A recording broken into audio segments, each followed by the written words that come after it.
메리 크리스마스. 우리 김정숙 집사님 제일 반응이 괜찮은 것 같습니다. 어떻게 했는지 제가 시범을 보여드릴게요. 메리 크리스마스. 옆에 있는 분들 보고 한번 그렇게 인사하겠습니다. 메리 크리스마스. 예, 메리 크리스마스가 뭔지는 알고 했지요. 메리 돋고 쫑쫑이 아니고 메리는 즐겁다, 기쁘다는 뜻이고, 크리스마스는 예수님, 크라이스트, 그리스도께 예배 드리자라는, 기쁘게 예수님께 예배 드리는 절기가 메리 크리스마스입니다. 자, 오늘 주신 본문 말씀 의지에서 왕으로 나신 그리스도라고 하는 제목으로 좀 짧게 말씀을 나누고 이제 우리 성탄 축하 발표회를 하겠는데, 우리 유치부 어린이들 아주 집중을 잘했습니다. 야, 저기 누구지? 우리 윤? 그렇지. 이거 루돌프 사슴 쓰고 멋있어요. 자, 우리 예배 그렇게 길지 않으니까 짧게 집중하도록 하겠습니다. 제목이 뭐라고요? 예, 왕으로 나신 그리스도. 자, 오늘 여기 본문 말씀에 보면 예수님께서는 유대인의 왕으로 나셨다라고 말씀하는데, 오늘 본문 1절과 2절 말씀 우리 앞에 있는 화면을 보시고 한 절씩 교독하겠습니다. 제가 1절 보겠습니다. 헤롯 왕 때에 예수께서 유대 베들레헴에서 나심에 동방으로부터 박사들이 예루살렘에 이르러 말하되,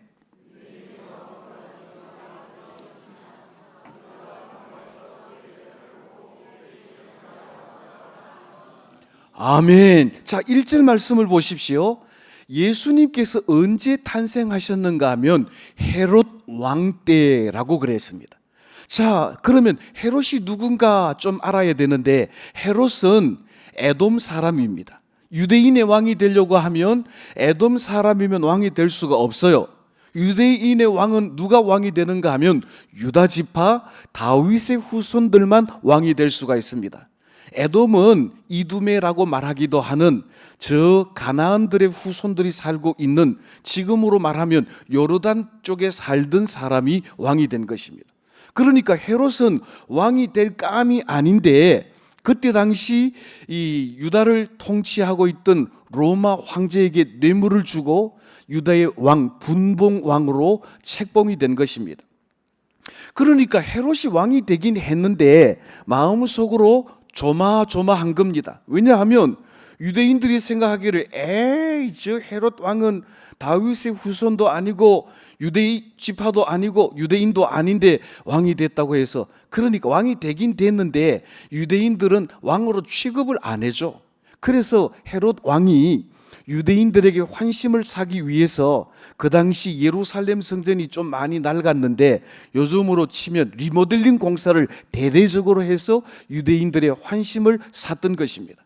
그러니까 예수님께서 헤롯 왕 때 태어났다는 이 말은, 특별히 예수님께서 유대인의 왕으로 태어났다는 말은 진짜 왕도 아니고 다윗의 후손의 왕도 아닌 이 헤롯, 우리로 말하면 가짜 왕 비슷한 그런 이 가짜 왕이 지금 왕으로 있는 그때에 진짜 다윗의 후손으로 오시는 유대인의 왕이신 예수님께서 태어나셨다라고 하는 것입니다. 저를 한번 따라하겠습니다. 예수님은 다윗의 후손입니다. 사무엘상 7장 12절로 13절 말씀에 보면, 하나님께서 나단 선지자를 통하여 다윗과 언약을 맺으실 때 너의 왕위, 다윗의 왕위가 영원하고 너의 왕국이 영원하리라고 말씀하셨는데, 다윗에게 주셨던 그 언약을 온전히 성취하시기 위하여서 가짜 왕 헤롯 왕 때에 진짜 유대 왕 예수님께서 태어나셨다라고 하는 것입니다.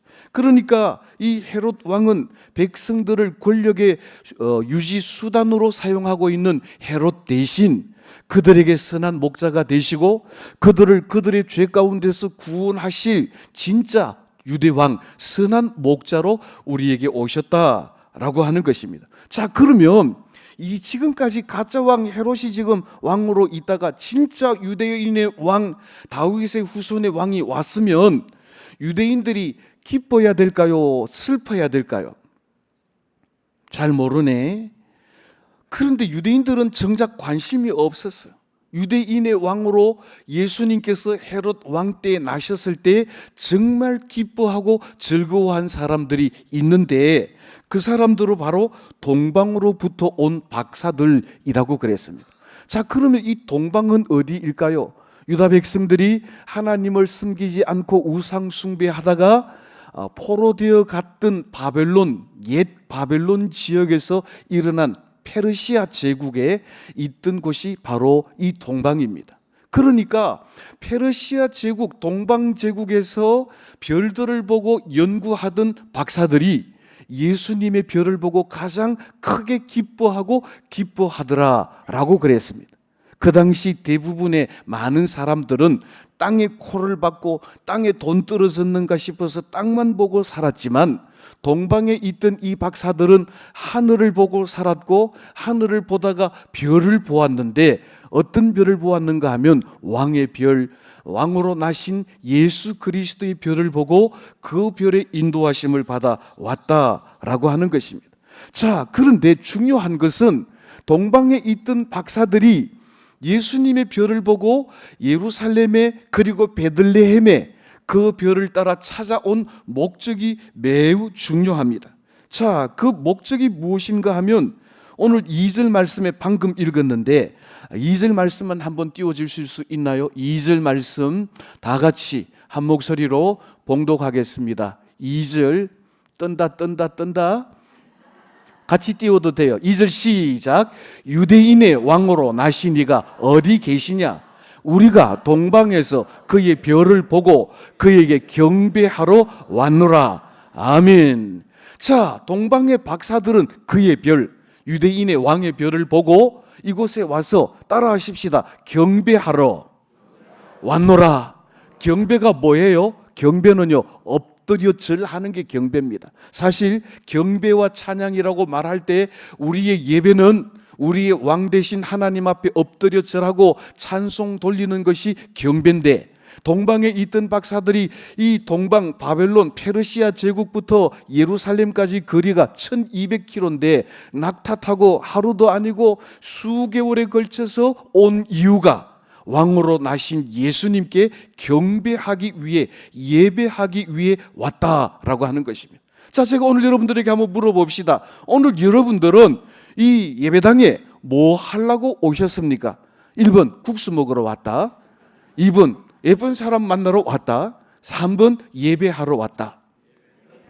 예배하러 왔다가 정답이죠. 예배하러 왔다가 시간이 돼서 국수도 먹고 우연히 쳐다봤는데 예쁜 사람도 볼 수도 있고 그렇습니다. 그런데 이 동방 박사들이 찾아온 목적은 분명합니다.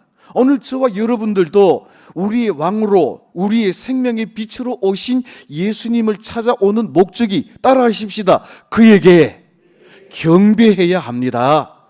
왜? 그분은 우리의 평화의 왕, 사랑의 왕, 그분은 우리의 생명의 빛, 구원의 빛, 우리의 구원자 예수 그리스도시기 때문에 그렇습니다. 자, 그런데 오늘 2절 말씀에 보니까 별을 따라 오긴 왔는데 그들이 온 곳이 어딘가 하면 예루살렘에 왔어요. 그 이유가 뭔가 하면 오다가 그의 별을 잃어버렸어.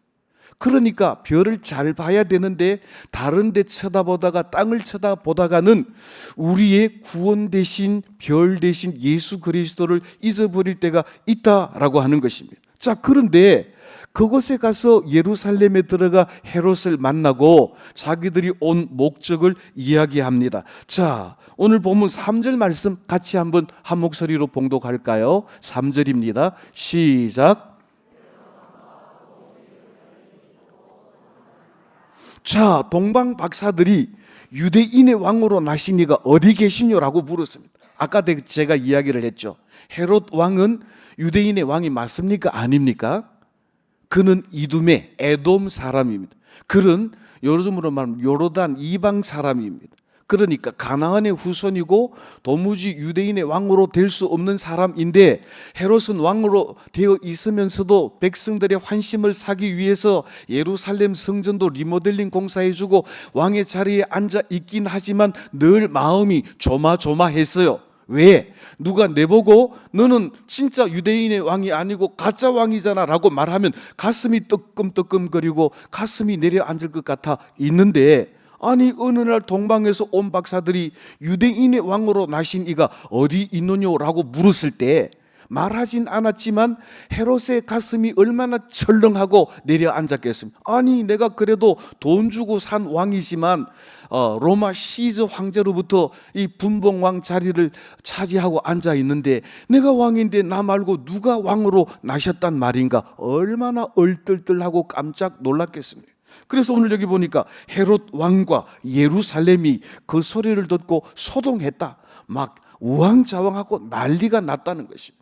헤롯은 나 말고 도대체 어디에 진짜 왕이 나타났을까? 이거 빨리 잡아야지 라는 마음으로, 유대인들은 준비되지 않은 상황에서 유대인의 왕 메시아가 오셨다고 하니까 깜짝 놀랐습니다. 자, 제가 한번 여러분들에게 단도직입적으로 한번 물어보겠습니다. 예수님께서 오늘 밤에 재림하시면 좋겠습니까? 한 며칠 더 있다가 오시면 좋겠습니까? 그런데 전혀 예비하지 않은 때에, 생각지도 않은 때에 예수님께서 탄생하셨다는 소식을 예루살렘 거민들이 들은 겁니다. 그러니까 예수님 오기는 오는데 지금은 아닌데, 지금 우리 아도 장계도 좀 보내야 되고, 지금 뭐 저쪽에 보험 드러나는 거 타야 되고, 저쪽에 크루즈 여행 가기로 표 끊어놨는데 한번 갔다 와야 되는데 좀 이따가 오시지, 한 3년 뒤에 라는 마음이 그들 마음속에 있었기 때문에 예루살렘 거민들이 유대인의 왕이 나셨다는 소식을 깜짝 놀라서 소동하고 우왕좌왕했다라고 하는 것입니다. 자, 그러면 이제 말씀을 맺겠습니다. 오늘 5절 6절 말씀에 뭐라고 말씀하는가? 이렇게 말씀합니다. 자, 예수님은 어떻게 오셨는가? 제가 5절, 여러분들이 6절 봉독하겠습니다. 이르되 유대 베들레헴이오니 이는 선지자로 이렇게 기록된 바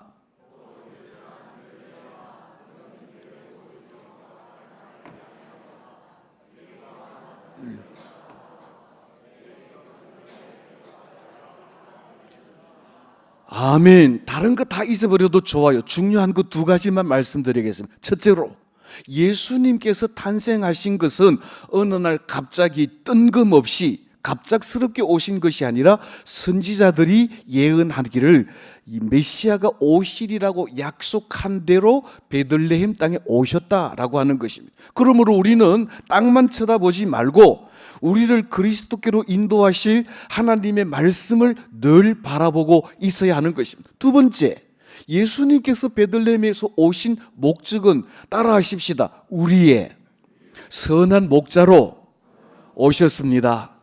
우리는 그분의 양이고 그분은 우리의 선한 목자신데 양떼들은 눈이 어두워요. 그래서 목자가 없으면 길을 못 찾습니다. 그래서 목자가 항상 양떼들을 쉴만한 물가 푸른 초장으로 인도해 주셔야 되는데, 예수님께서 선지자들의 예언대로 우리에게 오신 가장 중요한 목적은 나를 인도하실 선한 목자로 오셨다.